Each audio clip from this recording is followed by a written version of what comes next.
Hey, check it out, it's Jan, 1/3 of MediaShinobi, and the trailer for Book 4 of The Legend of Korra has officially dropped. And to be completely honest, I thought it was pretty cool. Actually, I haven't been this excited for The Legend of Korra since like Book 1. The trailer was done exceptionally well, and it also reminds us that this is the last book of The Legend of Korra.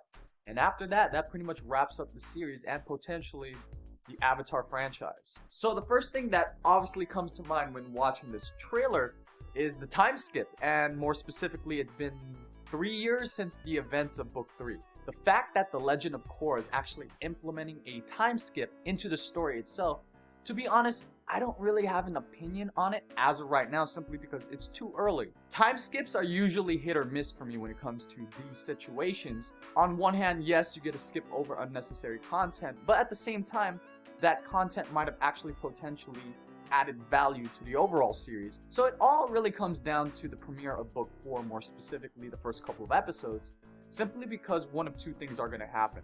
Either one, they manage to seamlessly blend the highlights of the last 3 years into the current timeline of Book 4, or two, the complete opposite, which just raises questions of the overall potential pacing issues that Book 4 might have, along with the transitioning between Book 3 to Book 4. Another thing to note is that we actually see Korra actually cutting off her hair in the trailer itself.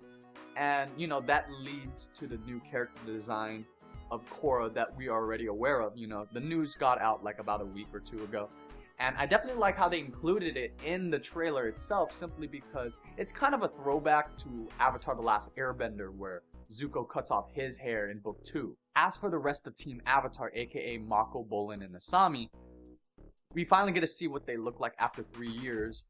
And it seems like the only character I can't really talk about as of right now is Mako. There was nothing in particular interest that I thought Mako did in this trailer that was noteworthy enough to mention. If anything, I have much more to say about Bolin, and for the most part, I've been very underwhelmed with how he's been used since Book 1. And that's only due to the fact that he's been pigeonholed as a comic relief character, which is fine and dandy. But at the same time, it just makes me think to myself, is that all you can do? I always wanted to see him step out of his comfort zone and actually step up as a fully fledged character, which we kind of got a glimpse of during Book 3, where we saw him having insecurity issues along with actually learning lava bending. So that was cool and all, but that was really all there was to it. And if anything, that's going to be a soft transition to Book 4, where he will step up as a character and show us what he's made of. So I definitely look forward to see what he can and will do. As for Asami, just like Mako, there's really not much to talk about. If anything, I had a lot to say about Asami on our last video, but here not much, just because we only got to see her, you know, handle herself really well in a fight. And because of that, I'm just going to leave it at that. Other notable things to mention is the fact that we finally get to see Zuko's daughter, aka the current Fire Lord. Now, I definitely dig her character design, but from what I heard, a lot of people were thrown off by her character design simply because they were depicting her, from what I could tell, as an older Azula, which I'm not necessarily against.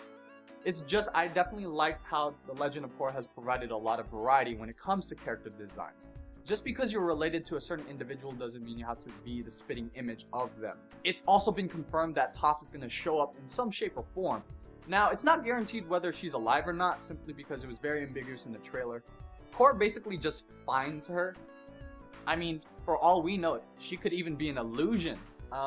You know, I keep seeing the swamp occur in the trailer every once in a while, and it would be interesting if they made Toph connected to the swamp, just because it's kind of like Avatar: The Last Airbender, where Aang saw a vision of Toph in the swamp, because the swamp was giving everyone spiritual visions of people that supposedly are important to them. I also like the fact that the airbenders are now utilizing wingsuits. I think that's the term for it. And I thought it was pretty interesting simply because it kind of gives them a more edgy and up-to-date look that's befitting of this time period. I don't really imagine them using glider staffs like Aang did back in Avatar: The Last Airbender anymore, just because it's outdated. Now to move on to the last two things that I thought were the most peculiar of the trailer. And that is, one, the lack of anything Fire Nation related in the trailer itself, other than, you know, Zuko and the current Fire Lord. and 2, the heavy emphasis on Kavira and her army. As for the former, I think the only reason why they haven't shown us anything Fire Nation related is they want to tease us. Now, why? I don't know. That's up for debate. It could be as complex as the fact that the Fire Nation is going to be heavily touched upon and will matter a lot in this book.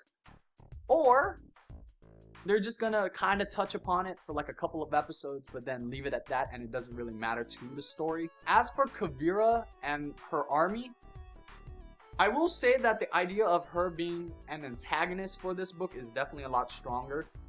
I won't make any claims as of right now just because I feel like it's a little too hasty, but I will say that her army looks pretty damn intimidating from the looks of it. I think the mecha tanks are probably provided by Varric and Julie. We see Julie in a mecha tank herself, you know, distressed as hell, so she looks like she's ready for combat. As for Varric, as the opportunist he is, he's probably just doing business with Kavira possibly. Now, whether it's just strictly business or, you know, either Kavira / Varric have an ulterior motive, that's up in the air, that's up for debate. I still see him as just an opportunist, where his moral compass is off to the side, and it's just all about the profit at the end of the day. Other than that, you know, I still believe that World War is a strong theory, or some sort of war, because, I mean, the fact that they're setting up an army, an intimidating army is, you know, an indicator that a war might be in the near future. If Kuvira was definitely the antagonist of this book, I think what they could definitely do, potentially speaking, is that she could serve as a separationist. And humor me on this, but if you look at the past antagonists of The Legend of Korra, Amon was all about equality through removing everyone's bending. Unalaq was all about spirituality, where everyone had to reconnect with their spiritual side because it's almost forgotten. And Zahir was all about chaos and down with the government, so that your sense of duty was only to yourself and to your loved ones. The thing that all 3 of those antagonists share is that there's a sense of peace and tranquility somewhere in there to a certain extent. It's just their methods and their ideologies vastly differ. It's also interesting to note that after the events of Avatar: The Last Airbender up to this point, all of the hard work and effort that everyone put in was to make sure all 4 nations were to coexist in peace and tranquility. And slowly and surely, everyone started to, you know, migrate and integrate into each other. Almost like a melting pot in a sense. And what would make Kavira very different as a separationist in comparison to the last 3 is the last 3 wanted to integrate everyone together to achieve peace and tranquility. With Kavira, the complete opposite. Make sure everyone's as separated as much as possible to achieve that goal. And I think it would be a different trend that The Legend of Korra would be going for if they went this route. As to why Kuvira would even cause a war in the first place, or, you know, to correct myself, participate in the war, because we don't know who is starting the war. Who knows? That's up to debate. And maybe she just has an immense amount of pride for her nation, you know, not just the Metal Clan, but by extension, the Earth Kingdom. And to see the culture get diluted with other influences from other nations, and not even nations, specifically if I were to refer back to book 2 and 3, due to the harmonic convergence, even the spirits are now dwelling in the material world, along with, you know, random airbenders popping up every once in a while in Ba Sing Se. Maybe she had enough and like, okay, nope, we are way too integrated and we need to stop this now. And that's just one theory that I happen to go into extreme detail with. But, you know, I don't know. Like, I'm just, you know, throwing out ideas. Like, maybe she's not even the main antagonist. Maybe there's someone in the background, you know, controlling and manipulating everything. Or maybe she's not an antagonist to begin with. Maybe she's an ally. Or maybe just some third party that happens to be heavily involved. So that pretty much wraps up what I think about not only the trailer, but, you know, what's to come with book 4. So if you guys like the video, like it. If you guys dislike it, completely understand. Respect that. No hard feelings. Also, comment in the comment section down below. I would love to hear what you guys think. Your own theories, what you think of mine. I'm also open to constructive criticism, so if there's anything particular about the video you guys didn't like and I can change or fix, I'm all ears. Consider subscribing to us as well. You know, we try to pump out this kind of content as much as possible within reason. And other than that, that pretty much ends this video. I definitely look forward to book 4. And by the end of this year, we're going to be done with an era within the Avatar franchise. And possibly the end of it all. So, you know, that's definitely quite a heavy thing to consider. So I'm not going to draw this out any further. So this is Jan, 1/3 of MediaShinobi, signing out.